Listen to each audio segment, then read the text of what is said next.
Bienvenidos. Vamos a mostraros cuál es, a nuestro modo de ver, la mejor configuración para grabar en moto.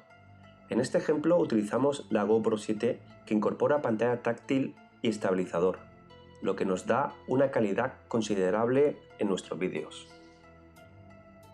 Empezamos con el menú de resolución, que abarca desde los 720 píxeles a los 3840. Nosotros optamos por la opción del 2K, o lo que es lo mismo, 2048 píxeles, ya que da más calidad que los 1080 y no llega a ser tan pesado los archivos como los 4K. En cuanto a los fotogramas, tenemos el rango de 24 a 200 fotogramas por segundo. Para que entendáis, 24 es el formato que se utiliza en cine, y si utilizamos los máximos fotogramas nos servirá para realizar slow motion. Lo dejaremos en 50. En el apartado campo de visión nos interesa tener el campo de visión lo más amplio posible, aunque tenemos que saber que a más amplitud, más deformación. Como ya hemos dicho anteriormente, la estabilización es obligatoria para dar un toque de profesionalidad y quitar vibraciones. Si activamos la opción ProTune, se activa el menú para poder configurar nuestra cámara de una manera más personalizada, pudiendo sacar mucho más provecho a nuestras grabaciones. Como veis, cuando esta opción no está marcada, el menú se oculta, limitándonos mucho a la hora de personalizar nuestra cámara. El obturador lo dejaremos en auto y pasaremos a la compensación de la luz, que nos permite dar más o menos luz a nuestras imágenes. Nosotros optamos por dejarla en menos 0,5. El balance de blancos será el que le dé un tono de color a nuestras grabaciones, siendo el máximo más cálido con un tono anaranjado y el mínimo más frío con tonos azules. Lo dejaremos en nativo, pudiendo modificarlo fácilmente en la edición.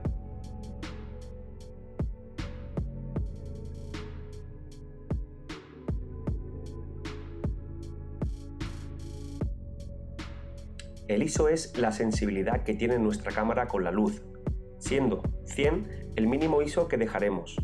En el apartado máximo tendremos un amplio abanico de posibilidades, pero debemos saber que a más ISO se produce el efecto ruido, que son esa especie de granitos perdiendo calidad en nuestras imágenes. Por lo tanto, no pasaremos de 400 como valor máximo.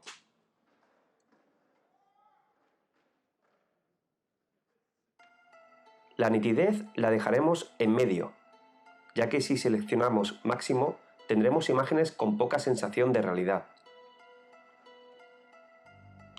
En cuanto a la opción de color, tenemos dos perfiles: el plano, con tonos más neutros, que se utiliza sobre todo en cine, y el perfil GoPro, por el que nosotros nos decantamos, con colores mucho más vivos. El audio RAW lo dejaremos en medio, y en la configuración de micrófono utilizamos, como es lógico, la opción viento, debido a las altas velocidades que llegamos a alcanzar. Pasamos a la configuración de preferencias. Las conexiones.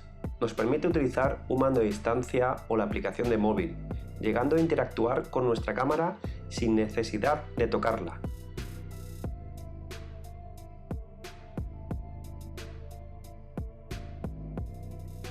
En este apartado me centraría en el modo predeterminado, el cual nos permite la opción de elegir en qué modo queremos que comience nuestra cámara al encenderla. En el apartado de compresión de vídeo es importante que sea en H.264, ya que es el formato estándar que se suele utilizar.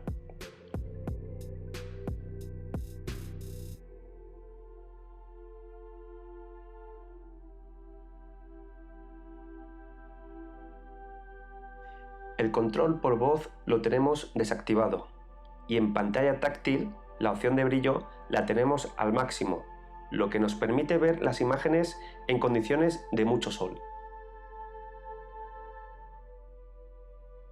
La opción GPS es importante, ya que con ella activada podremos ver la velocidad, la fuerza G, incluso el recorrido que realizamos. En el apartado formato de vídeo tenemos la opción NTS, utilizada en América, y PAL, utilizada en Europa. Estas opciones serían para grabar con luz artificial, ya que dependiendo de qué zona se utiliza una frecuencia u otra, y tener seleccionada la opción adecuada mal produciría parpadeos. Queremos insistir que utilizamos esta configuración, pero eso no quiere decir que sea la definitiva. Dependiendo de vuestra creatividad variará más o menos. Con todo esto esperamos haberos ayudado. Pediros que dejéis en los comentarios cuál es vuestra configuración.